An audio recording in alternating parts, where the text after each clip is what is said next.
Welcome back. Halloween is just a few weeks away, so it is time to start thinking about picking that perfect pumpkin. NBC 26's Brooke Haves is live at Mulberry Lane Farm this morning with some tips of the trade. What are you learning out there today, Brooke? Bree, picking the perfect pumpkin at Mulberry Lane Farm might seem kind of a daunting task. We have warty ones and white ones and green ones. Bonnie's here to tell us all about it. Tell us about your pumpkins. Well, we have quite the variety, over 10 acres of pumpkins, so it's like going to a candy store. One looks better than the next. All right, and we have this one here, and we've kind of drawn a little face on him. Can you kind of explain why we might draw a little jack-o'-lantern face on a pumpkin this time of year? Well, it's a little early to start carving, so I suggest marking it like this, and then as it gets closer to October, then cut it out. You have your template there. And then also when you display it outside, once you cut it, you might want to put a little Vaseline over the opening. That helps seal in the moisture, preserves it longer.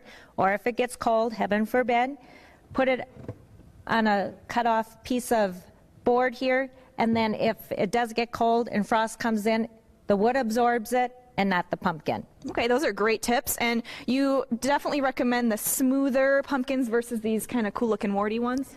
Yes, these tend to be much harder, so they're better for display. And speaking of display, it doesn't have to just be through October 31st. Keep your display open until into November for the Thanksgiving harvest celebration. Okay, and we have a very cute little addition to your decorations here. We have these cute little furry pumpkins here, these little kitties. Now, you said decorating doesn't have to be all that expensive. You even said you got some of this stuff from the Dollar Tree? Correct. Bring out something from the house. I use a scarf. Use this as your color palette, and then mix your textures. Use metal, use wood, and create a variety of different textures and color palette. All right, and this looks awesome. You said you even have little horseshoes and dried up flowers that you've used, just stuff from around the house, stuff from everywhere, and it's real easy to do, right? It doesn't have to be expensive. You have stuff in your garage, in your basement, bring it out, walk through your house, open up those drawers. You'll be surprised the things you can find. All right, I'm going to bring out one more of these cute little guys here. Now, just as a recap, we have the pumpkin harvest here that lasts through the end of the month, October 31st. Everyone who stops out at the farm gets a free pumpkin with their visit, and you get to choose from 10 acres of pumpkins. Bree. Brooke, quick ask Bonnie what those green pumpkins are called. I like those for the fall decorating.